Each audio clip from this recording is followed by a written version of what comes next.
everyone, and welcome back to another weekly market update from Zylostar. High oil prices and continued pressure in the bond market are raising concerns, while the Iran crisis and uncertainty around Hormuz are making investors increasingly cautious about the global growth outlook. This is exactly what happened. Let's see how that's looking on charts. Alright everyone, here we are kicking off our weekly market outlook, starting with NASDAQ. Now, a lot of big moves had happened in the previous week that were mainly driven by fundamental factors. So in order for us to understand what's happening in markets and where markets are going, we need to understand what happened in the previous week. So starting off with, we have to acknowledge that the debt burden upon the United States had increased to cross for the first time in history $40 trillion. About $1 trillion of that is to be paid back for investors who bought bonds from US Treasury. And because of that, also because that inflation is increasing and the Feds are not able to push it to the optimal target they're looking for, which is 2%, especially that they had finalized interest rates not to be hiked in the last Fed meeting. So we saw, even though a lot of positive reports to the United States dollar in the previous week, we saw that US Treasury had decided and shared a plan to buy back long-term bonds. That happens because the government itself is concerned about inflation, and usually when the government itself is buying more bonds, that strengthens the dollar because it becomes more attractive. However, in this time of history, the government bought back bonds because they are concerned about the strength of the dollar and what might happen soon within the economy. Even though a lot of other economical signals showing strength in the overall economy performance in the United States, still this move by US Treasury had decreased the value of yields that people can take upon the bonds, which ultimately pushed the value of dollar down. Despite that, we saw an escalating situation between Americans and Iranians that caused oil prices to be volatile and also spike up in price in the previous week. However, we saw an ultimate weakness in the dollar because of US Treasury announcing their plan to buy long-term bonds back from the market, which increases the demand on bonds, which raises the prices of bonds, which makes yields lower and results in a weaker dollar and indecision in market, or let's say the confidence of investors plunges, and that's the main reason, fundamental reason, why we saw gold spiking up very, very aggressively. And I've been speaking to you guys about gold, that it is very, very attractive to buy it at the level of 4,000 for almost like a month and a half already, even before that. And now that we see the prices of gold setting about 4,600. So when we speak about what's happening, if we still see the situation escalating even further, especially that Americans are making threats, Iranians are making threats, and we're not reaching to any conclusion politically, we can see oil prices levitating even higher. And if that is the case, even though the majority of Feds are against raising interest rates, but if we see escalating or more rising oil prices as a result of the geopolitical escalation, we can easily see that interest rates are to be hiked by September. And one more thing, even though that bonds are being bought aggressively by the government now, which clearly indicates that, or it could indicate that because of the high demand on bonds right now, the possibility for interest rates to increase now is less because of the high demand on bonds. But notice they didn't just buy everything they want, they just announced about the plan.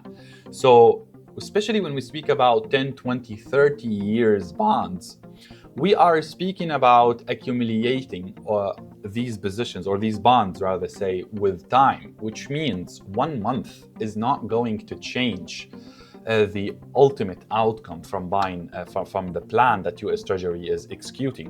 What I'm trying to say, is that their plan should continue for a good period of time, and this month that we might witness by after the middle of September, or in the upcoming 30 days, if we see a hike in interest rates, the plan remains the same. And matter of fact, maybe this is the fundamental that was put now to make markets retrace or to weaken the dollar, rather say, only so we can see a spike movement upward with dollar post the possible or potential hike in interest rates to come in September. A lot of things or a lot of data to be kept in mind prior making an investment decision right now. And when we speak of NASDAQ, we can see that the price is at a support, which from here is giving us multiple technical reasons or factors why the price is most likely going to retrace back to 29,900s. But I would only advocate for a long entry to be taken on this asset post a break above 29,470. So about if the price breaks above that price, we could consider going long, targeting 29,900. If not, then if we get a solid break below this candle or this support, we should be seeing market retracing to this support here, filling that FVG at 28,600 to come as an ultimate price. Either ways, get that confirmation before you go for that trade on US 100. Of course, nothing is a financial advice, it's all for educational purposes, but either ways, we have to be very cautious trading this asset for the upcoming week because intel or information, rather say, are volatile, causing markets to be very, very volatile. Especially that we saw multiple, let's say, negative reports on a few companies in the United States in the previous week. So this is about NASDAQ and what's happening with the economy. Now going to gold, after this beautiful spike to the upside that we've been highlighting for you guys for a good period of time, we can see that gold right now is in an uptrend, a beautiful uptrend, and we can anticipate an easy pullback to 4,500s. And from here, if we get a confirmation within this range between 4,500 to 4,400 30s or even 4,400. If we get any type of confirmation for long entry, so we can wait for a retracement and then go long on gold once again. So that is there, and volatility is increasing in markets, especially because of the situation with US Treasury yields. So it is very obvious that we see gold going up in prices, which from this point of view, it really increases that there is a very good chance we see gold prices hitting 5,000s by the end of 2026 itself. So let's see how that works. Unless price continues going up, we see that interest rate hike by September, and then we should see a decent retracement on gold.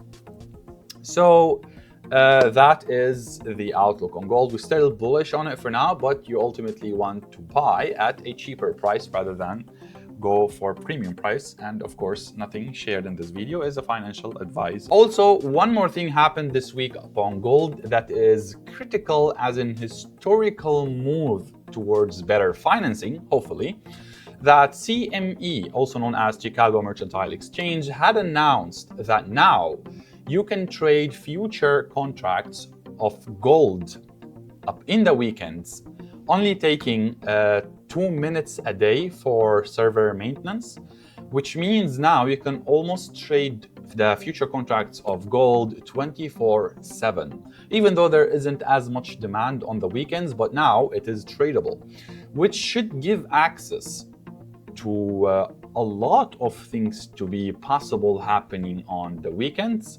And I believe this is the seed that nobody is putting highlight upon right now, but sooner or later, it's going to be another tool that will be used to move money around the world, especially speaking of gold. So that's about gold. Going into EURUSD. Going into EURUSD, of course, because of the weakened dollar, we saw a spike in the value of EURUSD. However, we can see that EURUSD is moving within a normal, let's say, uptrend. Very, very beautiful and easy to anticipate. A lot of good entries we had in the previous week. So from here, we can see that it is forming an expanding ascending triangle. So usually this pattern doesn't form as much on this asset, but due to the recent conditions or the conditions the previous week, we saw it happening. And from here, we can anticipate market to fall back to this trend line and possibly also a deeper fall to fill this FVG. So we are bearish on EURUSD for initially a good period of the upcoming week before a positive or a most likely continuation to the upside. Now, to be fair, as a fact, I've been highlighting for you guys that 1.17 is a target for EURUSD since it was consolidating back at July. So that was our ultimate target. And we could see that market had reached to it. It only took the reasons it took in order for the price to reach to the anticipated target. Well, as I always tell on this channel and also to our students, that we as traders can anticipate prices, but it is almost never impossible. But it's almost not possible at all to predict exact timings that prices reach to anticipated targets. Now, this is about EURUSD. Going to Bitcoin. Now, speaking of Bitcoin, a lot of beautiful things happened to Bitcoin the previous week. So, first of all, because of the pressure on buying US Treasury, we saw weakened US dollar, which caused the prices of crypto to flourish. Because I had said this earlier, and I'm going to say it again. Bitcoin, even though it's not commonly considered right now as a safe haven, but those who believe in the possibilities that Bitcoin should bring to the economy with time, look at it that way. And I've been telling you guys that I am very bullish on Bitcoin since the range of 60,000, 62, 85, and I've said it is too bullish unless if it breaks below 54. This is the same situation for already the past 6 months. I even before it. Now let's say 4 or 5 months. That is the case. Now we had that. I also told you guys that market is creating for us that ascending channel, and we're most likely to see a breakout to the upside. I only highlighted that in the previous week, Bitcoin, or previous 2 weeks, Bitcoin was consolidating, and we had the prices of both sides at 67,000 and 61, and we can see that market beautifully broke above 67,000 per coin, and that is your trigger confirmation to go long on this asset, especially after a beautiful Marabuzo, beautiful momentum happened to the upside, giving us that confirmation. So as long as this pressure on buying US Treasury yields or US bonds is there, and the pressure upon the dollar, we can anticipate a continuation to the upside with Bitcoin. However, because we are anticipating some sort of retracement on gold and EURUSD, we should see also a decent retracement on Bitcoin. So we can, if we get a confirmation after retracement between 72.5 to 74.5, we get a confirmation within that range for a long entry. We can consider also going long on Bitcoin again. And I keep saying all this regardless of the circumstance, Bitcoin is still a very, very good investment for a long term. So this is what we are seeing on Bitcoin. Bitcoin prices would have fell down, right? We also saw that our first target had happened, which is a movement to this resistance. So if you followed the the most probable outlook that is the case? Well, I did highlight that prices of Bitcoin should fall if the political situation between Iran and US escalates, yet the inflation and interest rates are way bigger of a concern rather than the, let's say, short-term fundamental factors, which are news and reports and geopolitics. All right. And that is way stronger of a way to control the prices of crypto. And it would have been very obvious to see that a long entry would be a better post from multiple points of view. And also we can see especially that the AI rally has been easing for the past while. Some companies are giving negative reports now.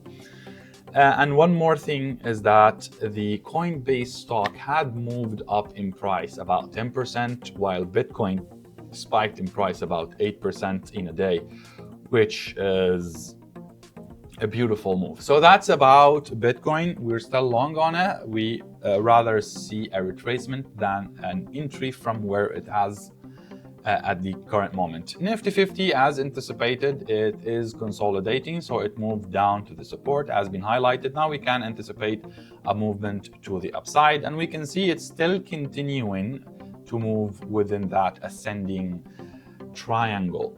So if we can witness soon enough a de-escalation of global geopolitics, we can see Nifty 50 performing better because transportation costs go down. If the transportation costs go up, we will most likely are going to see a spike in interest rates and Nifty 50 to crash. However, that shall only happen post us collecting further data. So right now, don't consider going for investment. Go for a weekly trade or day trades. There are plenty of opportunities. That will be it for this weekly market update. Thank you for watching. Please support us with that like button and subscribe. See you on the upcoming one.